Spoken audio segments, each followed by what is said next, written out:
तो आइए शुरू करते हैं न्यूज पथ पर सफर। सबसे पहले ऐसी तस्वीरें जिनका जिक्र सरे रहा है। ये तस्वीरें सुर्खियों में भी है और सोशल मीडिया पर भी है। इनसे आपका बाखबर होना बेहद जरूरी है क्योंकि चौराहे पर इन्हीं की चर्चा है। चर्चा अयोध्या के भव्य मंदिर में विराजमान रामलला को अर्पित होने वाली 3 लाख मोतियों से बनी माला की भी है। मध्य प्रदेश में जबलपुर पुलिस की एक पहल इन दिनों खूब सुर्खियां बटोर रही है। यहाँ के गोरखपुर थाने में आम लोगों तक अपनी पहुंच बढ़ाने के मकसद से एक अनूठी पहल की गई है। यहाँ गरीब लोगों की मदद के लिए थाने में ही खास कमरा बना है जिसे नाम दिया गया है सिर्फ वर्दी नहीं हमदर्दी भी। और इस कमरे की दीवारों को नाम दिया गया है नेकी की दीवार। पुलिस स्टेशन में बने इस खास कमरे में बच्चों की किताबें, कॉपी, कपड़े, जूते और खिलौने से लेकर गरीबों के लिए कंबल तक का इंतजाम है जिसे जरूरतमंदों को मुफ्त में मुहैया कराया जाता है। इन सामानों को जुटाने में सभी पुलिस स्टाफ मिलकर सहयोग करते हैं।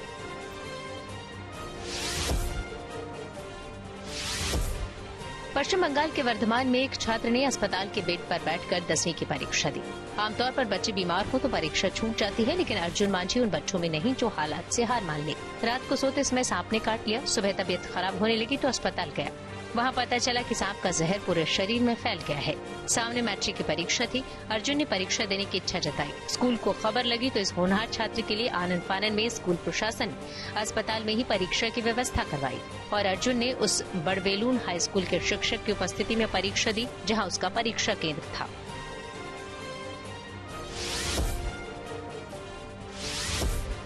उत्तर प्रदेश के अमेठी में बचपन में घर से भागा एक बच्चा 20 साल बाद योगी बनकर लौटा। अमेठी के खरौली गांव में आया ये योगी सबके लिए चर्चा का विषय है। इसे देखने वालों का तांता लग गया। परिवार वालों का रो रो कर बुरा हाल है। जब ये योगी वेश में अपने घर पहुंचा तो कोई पहचान नहीं पाया। बाद में शरीर पर बचपन के निशान दिखाने पर परिजनों ने यकीन किया। उसने बताया कि वो अपने गुरु के आदेश पर अपने घर भिक्षा लेने आया है। ये भी बताया कि कंचा खेलने की जिद पर बचपन में सौतेली माँ ने डांटा था और पिता ने बेरहमी से पिटाई की थी। इससे गुस्से में घर छोड़कर चला गया था। तब वो 11 साल का था और दिल्ली के सहादरपुर इलाके में अपनी सौतेली माँ और पिता के साथ रहता था। योगी वेश में अपने बच्चे को देखकर परिजनों का दिल भर आया। उन्होंने उसे रोकने की बहुत कोशिश की लेकिन वो रुका नहीं। सारंगी बजाते हुए करुण गीत सुनाकर वहाँ से चला गया।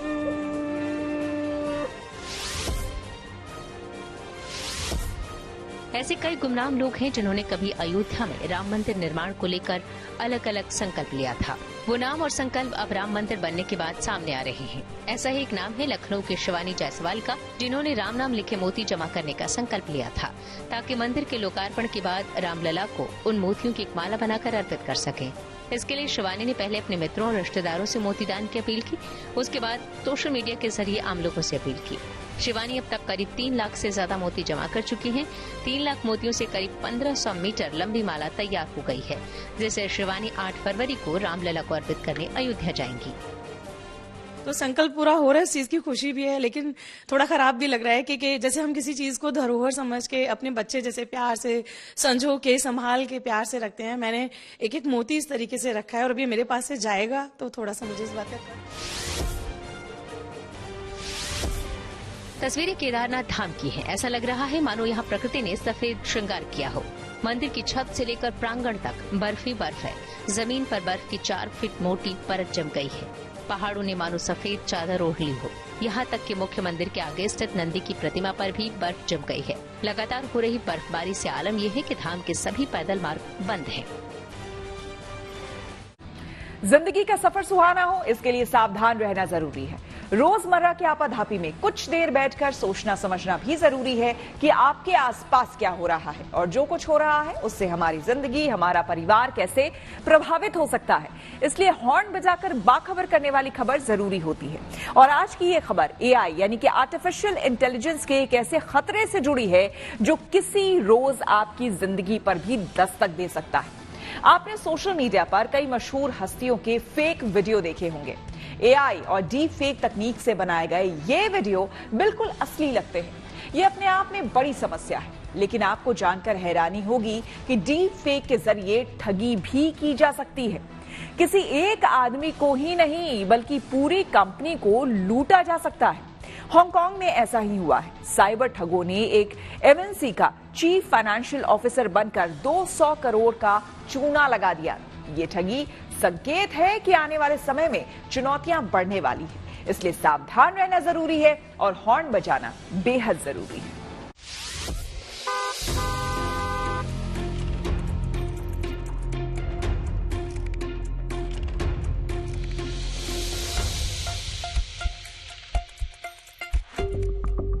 ये नई तकनीक का कमाल है।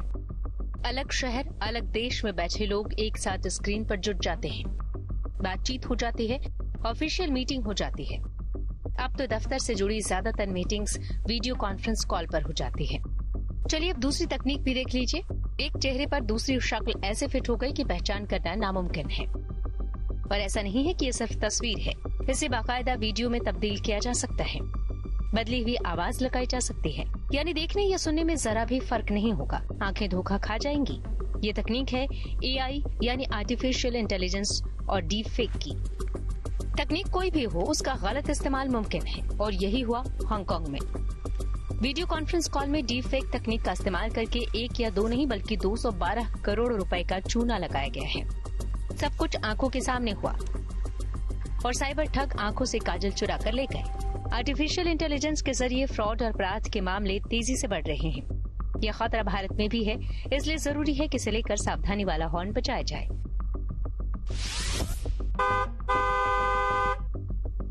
सबसे पहले आपको बताते हैं कि एक जानी मानी मल्टीनेशनल कंपनी में इस फ्रॉड को कैसे अंजाम दिया गया। साउथ चाइना मॉर्निंग पोस्ट की रिपोर्ट के मुताबिक साइबर क्रिमिनल्स ने मल्टीनेशनल कंपनी का चीफ फाइनेंशियल ऑफिसर यानी CFO बनकर वीडियो कॉन्फ्रेंस कॉल की। इस कॉन्फ्रेंस कॉल में CFO समेत दूसरे कर्मचारी भी जुड़े। सभी ने मिलकर कंपनी के हांगकांग ऑफिस में कॉन्फ्रेंस कॉल की और पैसे ट्रांसफर करने के लिए कहा। हांगकांग ऑफिस के कर्मचारी ने CFO की बात मानते हुए पैसे ट्रांसफर कर दी। हैरत की बात यह है कि इस कॉन्फ्रेंस कॉल में CFO समेत दूसरे सभी कर्मचारी नकली थे, लेकिन सभी इतने वास्तविक लग रहे थे कि ऑफिस का कर्मचारी पहचान नहीं पाया, जबकि वो उनमें से कईयों को जानता था। जब सामने चीफ फाइनेंशियल ऑफिसर खुद हो और मीटिंग में दूसरे जान पहचान के लोग भी शामिल हों, तो शक की गुंजाइश कहाँ थी। हांगकांग में बैठा कर्मचारी झांसे में आ गया। जब वीडियो कॉल शुरू हुई, फर्जी चीफ फाइनेंशियल ऑफिसर ने कर्मचारी का परिचय लिया। इसके बाद थोड़ी बातचीत भी हुई। ये सिलसिला 1 हफ्ते तक चला और इस दौरान कर्मचारी ने 212 करोड़ से ज्यादा की रकम ट्रांसफर की। हांगकांग के 5 बैंक अकाउंट में 15 ट्रांजैक्शन किए गए। बाद में जब कर्मचारी ने इस बारे में हेडक्वार्टर से बात की तो इस मामले का खुलासा हुआ। दिलचस्प बात यह है कि साइबर ठगों की तरफ से पहले ईमेल भी आया था, लेकिन उस पर ध्यान नहीं दिया गया।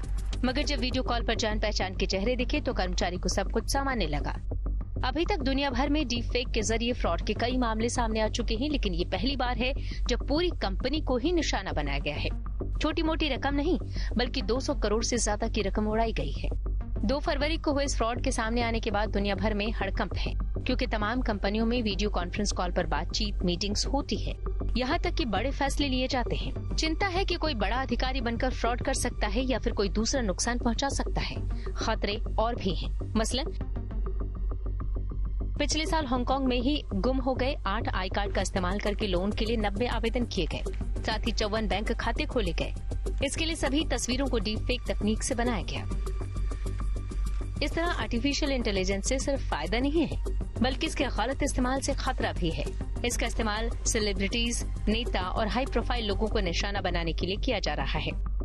सचिन तेंदुलकर का भी एक फर्जी वीडियो बनाया गया, जिसे खुद उन्होंने सोशल मीडिया पर शेयर किया।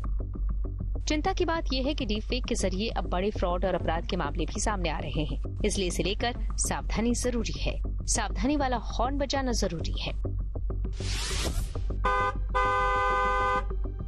Bureau report, good news today. आपको याद होगा कुछ महीने पहले एक्ट्रेस रश्मिका मंदाना और कटरीना कैफ का डीप फेक वीडियो वायरल हुआ था। उसके बाद सरकार ने सख्त रुख दिखाया, सोशल मीडिया प्लेटफॉर्म्स को निर्देश दिए कि शिकायत दर्ज होने के बाद 36 घंटों में ऐसे फेक वीडियो हटाए जाए। ऐसा नहीं होने पर IT अधिनियम 2021 के तहत कार्रवाई हो सकती है। आमतौर पर जाने माने लोगों का डीप फेक वीडियो बनाया जाता है, लेकिन इस दौर में जब ज्यादातर लोगों की तस्वीरें और वीडियो सोशल मीडिया पर मौजूद है, AI टूल्स का इस्तेमाल करके किसी का भी फेक वीडियो बनाना आसान हो गया है। हांगकांग में भी यही हुआ। MNC के CFO और दूसरे कर्मचारियों का चेहरा एक दूसरे वीडियो पर लगाया गया, उसे असली जैसा बनाया गया। इस तकनीक को ही डीप फेक कहा जाता है। इसके खतरे को विस्तार से बता रहे हैं साइबर एक्सपर्ट साक्षर दुग्गल। आज के जमाने में डीप फेक्स जो टर्म है वो कोई नया टर्म नहीं है।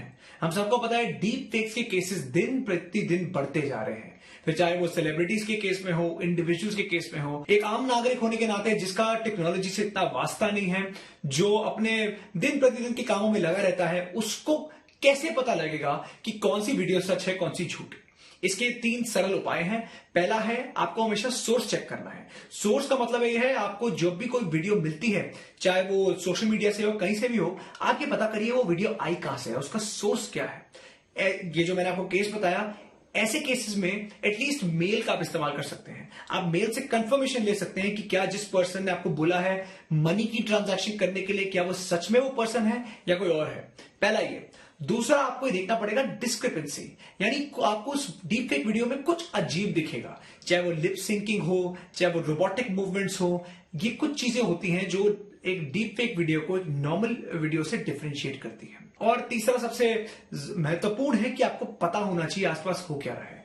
आज डीप फेक्स है, कल को कोई और टेक्नोलॉजी होगी, लेकिन हमारा एक कर्तव्य बनता है कि हम ये जाने कि ये टेक्नोलॉजी है क्या और कैसे कैसे तरीके से इसका मिसयूज हो रहा है, क्योंकि ऐसे अगर मिसयूज हो रहा है तो शिकार हम लोग ही बनेंगे।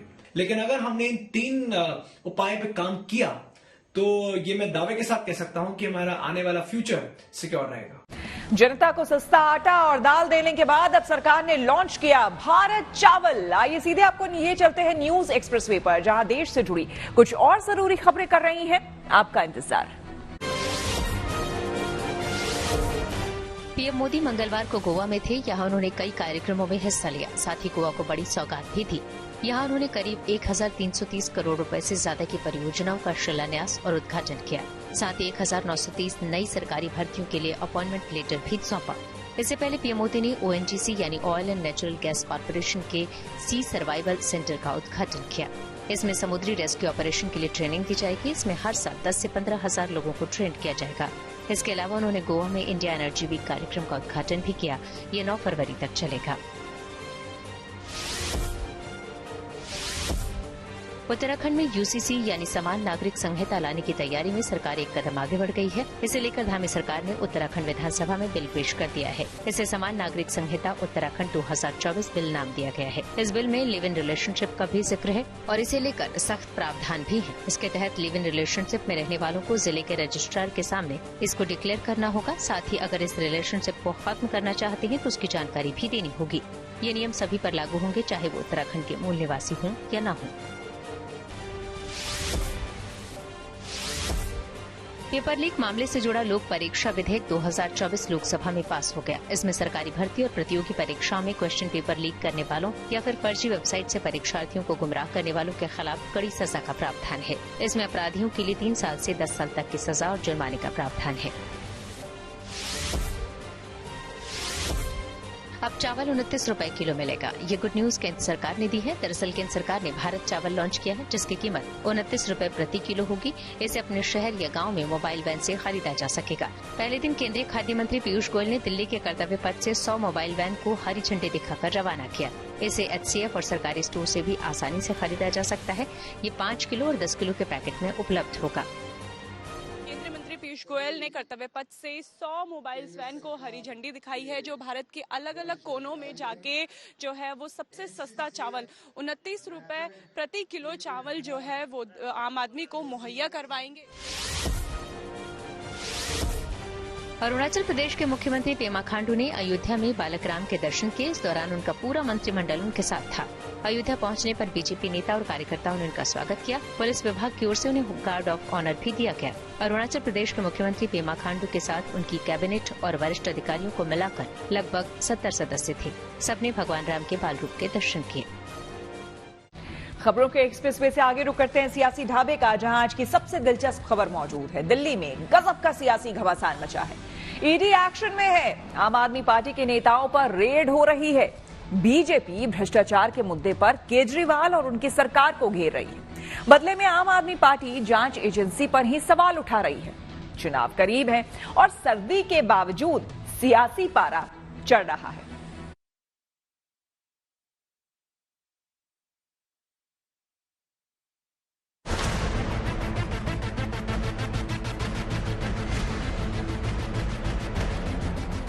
आम पार्टी को डराने के लिए, आम आदमी पार्टी को चुप कराने के लिए आम आदमी पार्टी के नेताओं के घर पर ईडी की रेड शुरू हो गई। ये रोना रोने की जगह इन लोगों को जांच में सहयोग करना चाहिए। मौसम अच्छा होने लगा है, पर आम आदमी के लिए हालात अच्छे नहीं हैं। केजरीवाल ईडी के 5वें समन पर भी नहीं गए। अब ईडी उनकी पार्टी के दूसरे नेताओं तक पहुंच गई। दिल्ली जल बोर्ड टेंडर प्रक्रिया में धांधली के आरोप हैं, जिसकी जांच के लिए ईडी ने शिकंजा कस दिया। मंगलवार को 10 बजे आतिशी ईडी पर बड़ा खुलासा करने वाली थी। उससे पहले केजरीवाल के पीएस विभव और सांसद एनडी गुप्ता समेत कई ठिकानों पर रेड पड़ी। हंगामा हो गया। मैं प्रधानमंत्री नरेंद्र मोदी जी को, भारतीय जनता पार्टी को और उनकी एजेंसियों को जो ईडी और सीबीआई हैं, ये बताना चाहती हूं कि आम आदमी पार्टी आपकी धमकियों से डरने वाली नहीं है। पिछले 2 साल से इसी तरह आम आदमी पार्टी के नेताओं को डराया धमकाया जा रहा है। आम आदमी पार्टी एक ऐसी पार्टी है जो सर से लेकर पांव तक भ्रष्टाचार में डूबी हुई है। जल बोर्ड में भी करोड़ों के करप्शन चार्जेस उन पर लगे हुए हैं। उन्होंने अपनी चुनी हुई प्राइवेट फर्म्स को, जो एलिजिबिलिटी क्राइटेरिया में बैठती ही नहीं थी, फर्जी कागज बनाकर 38 करोड़ रुपए के टेंडर्स और कॉन्ट्रैक्ट्स आवंटित करे हैं। ये बहुत संगीन आरोप है। चुनावी माहौल में सियासत आर पार की है। इसमें ईडी की रेड की टाइमिंग कमाल की है। शराब घोटाला मामले को लेकर पहले से बवाल है। मनीष सिसोदिया और संजय सिंह 2 बड़े नेता जेल में हैं। केजरीवाल पर लगातार दबाव है। ऐसे में आम आदमी पार्टी के निशाने पर अब सीधे जांच एजेंसी है। खुलासे किए जा रहे हैं, आरोप लगाए जा रहे हैं। सारी इंटेरोगेशन, सारे सवाल जवाब जो हुए हैं ईडी में, सबकी ऑडियो फुटेज को डिलीट कर दिया गया है इन्फोर्समेंट डायरेक्टोरेट द्वारा। मैं ईडी पर एक बहुत बड़ा एक्सपोजे करने वाली हूं। इस एक्सपोजे को रोकने के लिए आम आदमी पार्टी के नेताओं के घर पर ईडी की रेड शुरू हो गई। इधर उधर की बात मत कर, ये बता मनीष सिसोदिया को बेल क्यों नहीं मिल रही है? संजय सिंह की बेल रिजेक्ट होते हुए कई बार कोर्ट ने कहा कि प्राइमा फेसी बहुत सबूत हैं, ये एक्यूज पाए जाते हैं। सूत्रों से मिली जानकारी के मुताबिक ये भी डेमोक्रेसी का मर्डर ही है ना।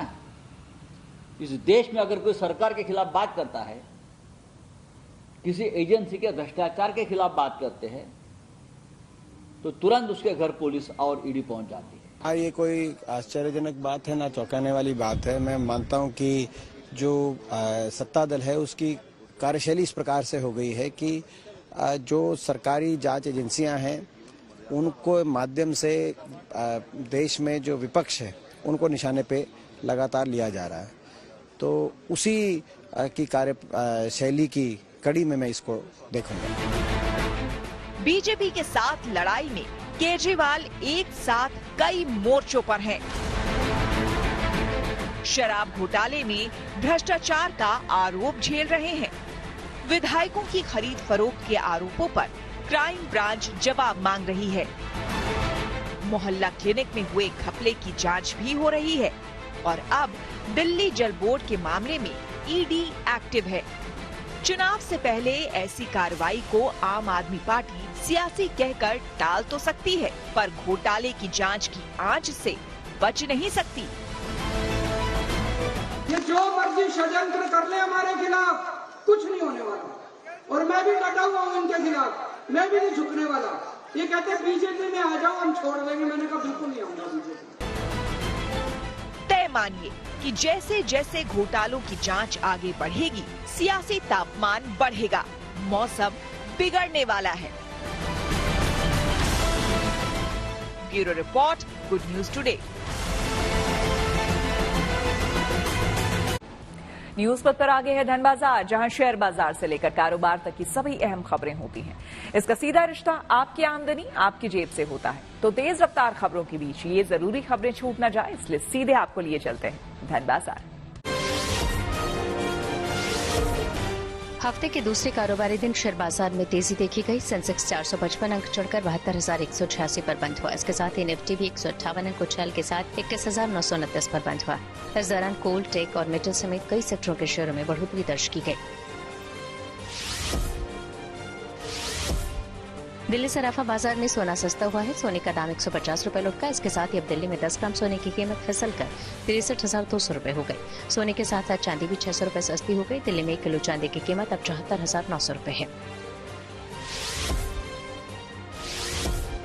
आरबीआई की मॉनेटरी पॉलिसी की मीटिंग मंगलवार से शुरू हो गई है। ये बैठक 8 फरवरी यानी गुरुवार तक चलेगी। जानकारों का मानना है कि इस मीटिंग में आरबीआई रेपो रेट यानी इंटरेस्ट रेट में बदलाव की उम्मीद नहीं है। अभी रेपो रेट 6.50% पर बनी हुई है। आरबीआई ने इससे पहले दिसंबर में हुई बैठक में ब्याज दरों में कोई बढ़ोतरी नहीं की थी।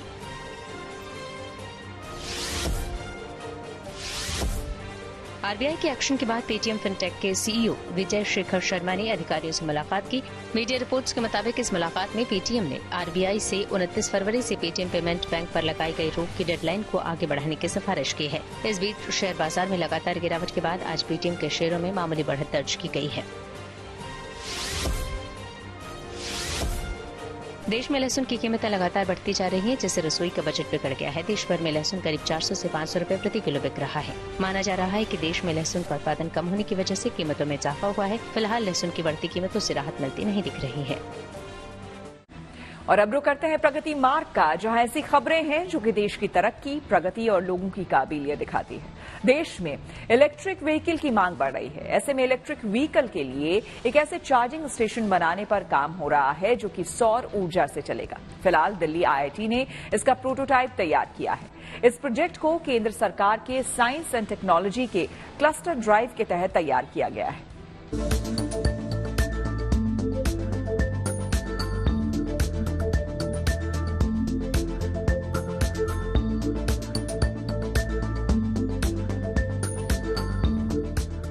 अब बिजली से ही नहीं, सौर ऊर्जा से भी चार्ज होंगी आपकी इलेक्ट्रिक गाड़ी। ये तैयारी उसी की है। इसके लिए केंद्र सरकार आईआईटी दिल्ली के साथ मिलकर काम कर रही है। केंद्र सरकार के ड्राइव क्लस्टर के तहत एक ऐसे प्रोजेक्ट पर काम हो रहा है जिसमें ऐसे ईवी चार्जिंग स्टेशंस बनाए जाएंगे जो सोलर पावर से चलेंगे। यानी आपकी ईवी सोलर पावर से चार्ज होगी। इसमें बिजली की जरूरत नहीं होगी। फिलहाल इसके प्रोटोटाइप पर काम हो रहा है। हमारा गवर्नमेंट की काफ़ी एम्फोसिस है, रिन्यूएबल एनर्जी पे फोकस है। उसके तहत हम ये प्रोजेक्ट कर रहे हैं। ये ईवी चार्जिंग इंफ्रास्ट्रक्चर दिल्ली में ईवी काफ़ी तेज़ी से रोल आउट हो रहा है, बोथ पर्सनल व्हीकल्स में एज वेल एज बसेस आ रही हैं। तो जैसे जैसे ईवी और रोल आउट हो रहा है, हमें एक स्ट्रॉन्ग ग्रीन एनर्जी की ज़रूरत है इस स्पेस में। अच्छी बात यह है कि इस चार्जिंग स्टेशंस को बनाने में महज 3 लाख रुपए का खर्च आता है। इतना ही नहीं, इसके सोलर पैनल लगभग 25 साल तक चलते हैं। मतलब अगर आप चाहें तो इसे अपने घर में भी लगा सकते हैं और आपको अपनी ईवी को चार्ज करने के लिए चार्जिंग स्टेशंस ढूंढने की जरूरत नहीं होगी। इस प्रोजेक्ट को तैयार करने वाले विक्रांत सिंह बताते हैं कि इस सोलर पावर चार्जिंग स्टेशन में एक दिन में 1 कार, 6 ई रिक्शा और 5 इलेक्ट्रिक बाइक्स को चार्ज किया जा सकता है। खास बात यह है कि सोलर स्टेशन से गाड़ियां रात में भी चार्ज हो सकती हैं। एक सोलर हमने लगाया है 6.5 किलोवाट का, तो ये 1 घंटे में 6 यूनिट की एनर्जी जनरेट करता है। तो पूरे दिन में लगभग ये इफ यू से 50 यूनिट की बिजली लगभग ये जनरेट कर लेता है। ये पॉलीक्रिस्टलाइन सोलर है जो 22% की 22% की करीब करीब एनर्जी जनरेट करता है। इतना ही नहीं, ये किफायती भी है। इस solar electric vehicle charging station में इलेक्ट्रिक व्हीकल की ही पुरानी बैटरी का इस्तेमाल हो जाता है। ये प्रोजेक्ट आईआईटी दिल्ली के इलेक्ट्रिक इंजीनियर डिपार्टमेंट के प्रोफेसर बीके पाणिग्रही की देखरेख में तैयार हुआ है। उनके मुताबिक स्टेशन रिन्यूएबल एनर्जी को भी प्रमोट करता है। सोलर से हम जो पावर जनरेट कर रहे हैं वो पावर को हम यूटिलाइज करके बैटरी को चार्ज कर रहे हैं। बट यहाँ एक चीज ध्यान में रखना है, जो बैटरी हम चार्ज कर रहे हैं वो नया बैटरी नहीं है, वो सेकेंड लाइफ बैटरी है। जो बैटरी ऑलरेडी डिस्कार्ड हो चुका है आइदर एट द उनका टेस्टिंग फेज से और दूसरे सपोज गाड़ी से वो रिजेक्ट हो चुका है, बट उसमें कैपेसिटी अभी बचा है 60-70 कभी-कभी 80% कैपेसिटी बचा हुआ है। देश में इलेक्ट्रिक गाड़ियों की मांग बढ़ रही है। ऐसे में इस तरह के ईवी चार्जिंग स्टेशन से न सिर्फ बिजली की खपत कम होगी बल्कि ग्रीन एनर्जी को भी बढ़ावा मिलेगा। भविष्य इसका इस तरह से दिखाई पड़ रहा है कि आने वाले वक्त में इलेक्ट्रिक व्हीकल के क्षेत्र में इस तरह का प्रोटोटाइप एक नई क्रांति ला सकता है। कई सरकारों से बातचीत चल रही है। देखना यह है कि आगे कौन कौन से स्टेट्स आगे आकर इसको अपने हाथों में लेते हैं और कैसे जो एनर्जी की बात हो रही है कि हमें इलेक्ट्रिसिटी की खपत को कम करना है, उसकी तरफ भी ये एक नया कदम बढ़ाते हुए दिखाई पड़ता है। कैमरामैन जगन्नाथ के साथ Manish Chaurasia, good news today, Delhi. News पथ के सफर में अब सोशल अड्डा का रुख करते हैं, जहां आज बात होगी देश के उन शहरों की जहां सबसे ज्यादा ट्रैफिक जाम लगता है। अगर आप सोच रहे हैं कि ट्रैफिक जाम के लिहाज से देश की राजधानी दिल्ली या फिर आर्थिक राजधानी मुंबई सबसे आगे है, तो आप गलत सोच रहे हैं। नीदरलैंड के लोकेशन टेक्नोलॉजी कंपनी टॉमटॉम ने साल 2023 की ट्रैफिक इंडेक्स जारी की है। टॉमटॉम ट्रैफिक इंडेक्स 2023 के मुताबिक दुनिया के 10 सबसे ज्यादा भीड़भाड़ वाले शहरों में बेंगलुरु और पुणे शामिल है। जी हाँ, 2023 के इंडेक्स में बेंगलुरु छठे नंबर पर है, जो कि 2022 में दुनिया का दूसरा सबसे व्यस्त शहर था। वहीं दुनिया के 10 सबसे ज्यादा धीमी रफ्तार वाले शहरों की लिस्ट में पुणे 7वें स्थान पर है। साल 2023 में पुणे में 10 किलोमीटर की दूरी तय करने में औसत समय 27 मिनट और 50 सेकेंड रहा, जो कि 2022 की तुलना में 30 सेकेंड ज्यादा है। रिपोर्ट में बताया गया कि साल 2022 में बेंगलुरु में 10 किलोमीटर का सफर तय करने में लगभग 30 मिनट लगते थे, लेकिन 2023 में इतनी ही दूरी तय करने का समय घटकर 28 मिनट हो गया। 2023 में बेंगलुरु में यात्रा के लिए सबसे खराब दिन 27 सितंबर था, जब 10 किलोमीटर की दूरी तय करने में लगभग 33 मिनट लगे। रिपोर्ट के मुताबिक बेंगलुरु के लोगों ने एक साल के दौरान ट्रैफिक में 132 घंटे बिताए और औसतन 18 किलोमीटर प्रति घंटे की रफ्तार से गाड़ी चलाई, जो कि 2022 में 14 किलोमीटर प्रति घंटा थी।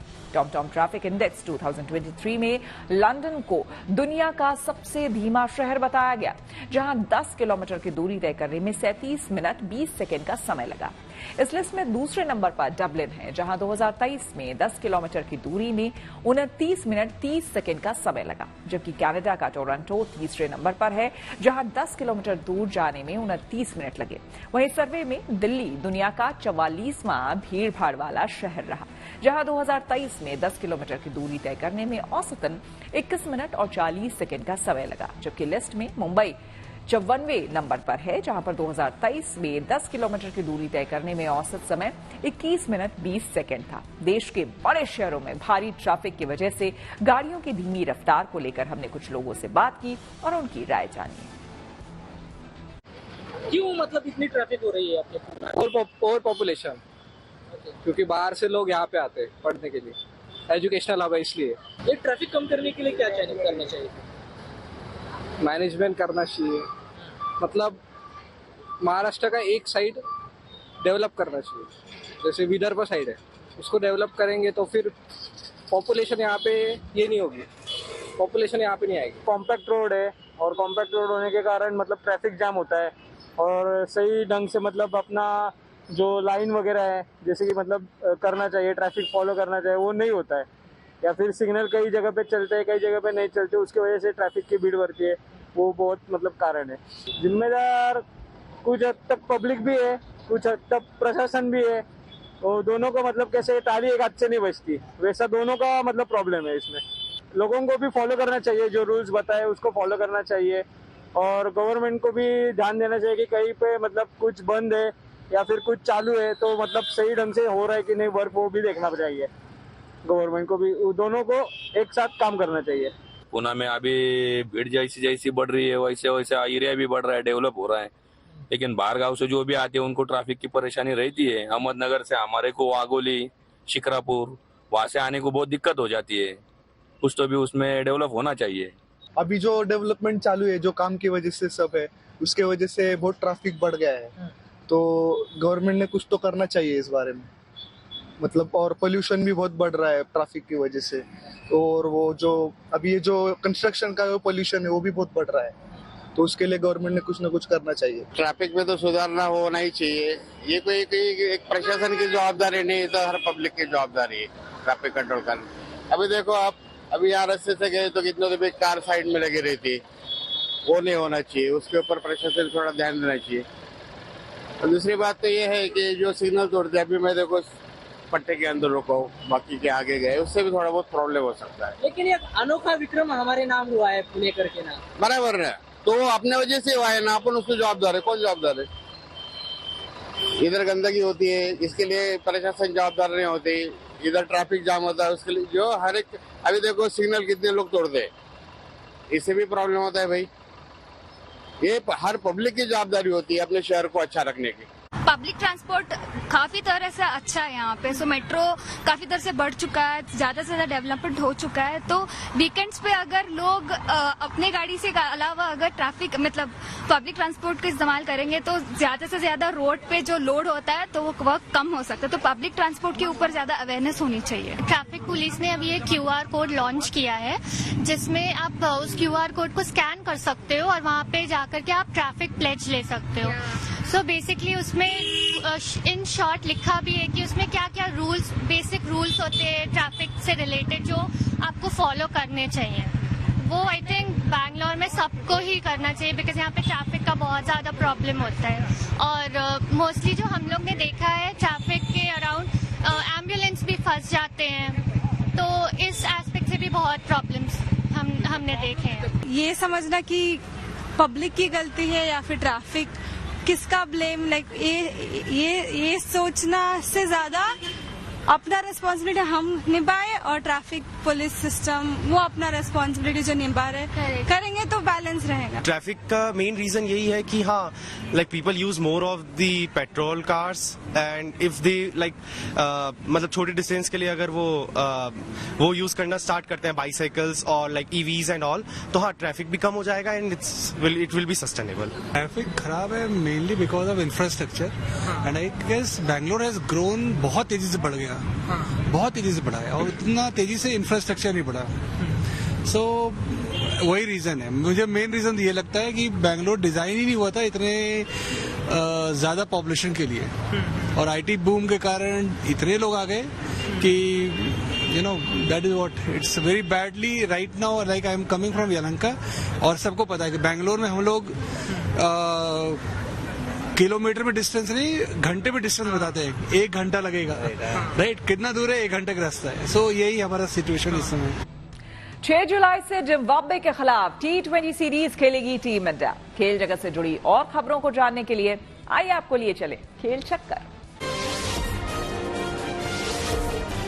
BCCI ने भारतीय टीम के जिम्बाब्वे दौरे का ऐलान कर दिया है। टीम इंडिया जून में T20I वर्ल्ड कप खेलने के बाद जिम्बाब्वे में 5 मैचों की T20 सीरीज खेलेगी। टीम T20I सीरीज के सभी मुकाबले 6 जुलाई से 14 जुलाई के बीच हरारे में खेले जाएंगे। इससे पहले साल 2016 में दोनों टीमों के बीच T20I मुकाबला खेला गया था।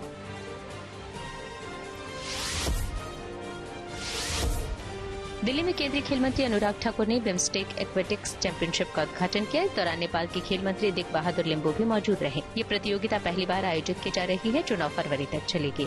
इसमें तैराकी, वाटर पोलो और ड्राइविंग प्रतियोगिताएं होंगी, जिसमें बिम्स्टेक के 7 सदस्य देशों के 268 एथलीट शामिल हैं।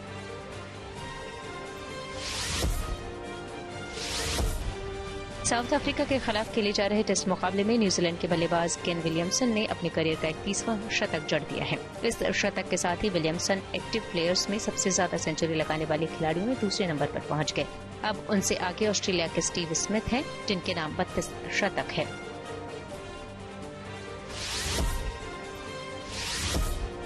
पाकिस्तान क्रिकेट बोर्ड में उथल पुथल के बीच अब सैयद मोहसिन नकवी को PCB का नया अध्यक्ष चुना गया है। इससे पहले जका अशरफ ने 19 जनवरी को लाहौर में अपने पद से इस्तीफा दे दिया था।